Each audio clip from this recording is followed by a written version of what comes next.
మెదక్ జిల్లా వెల్తుర్తి మండల కేంద్రంలో మిషన్ భగీరథ ప్రధాన పైప్ లైన్ మంగళవారం తెల్లవారుజామున పగిలిపోయింది. మండల కేంద్రంలోని ప్రధాన రహదారి పక్కన వేసిన ఈ పైప్ లైన్ ఒక్కసారిగా పగిలిపోవడంతో వేల లీటర్ల మంచినీరు వృధాగా రోడ్డుపైకి వచ్చి చేరింది.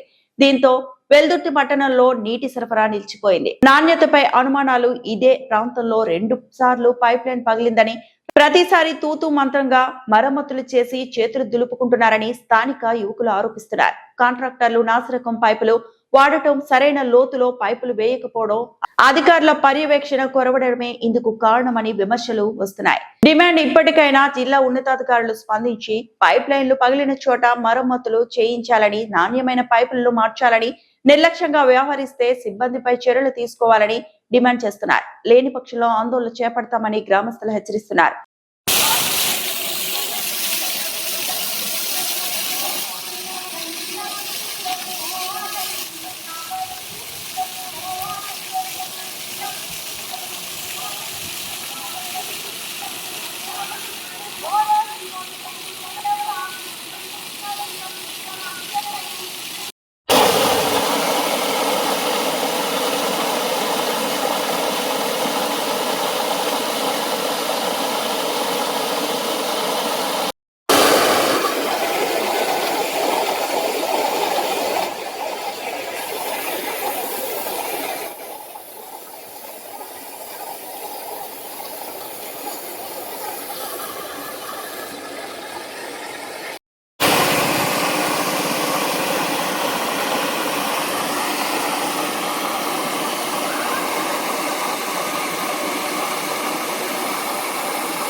మరిన్ని అప్డేట్స్ కోసం మా ఛానల్ని సబ్స్క్రైబ్ చేయండి.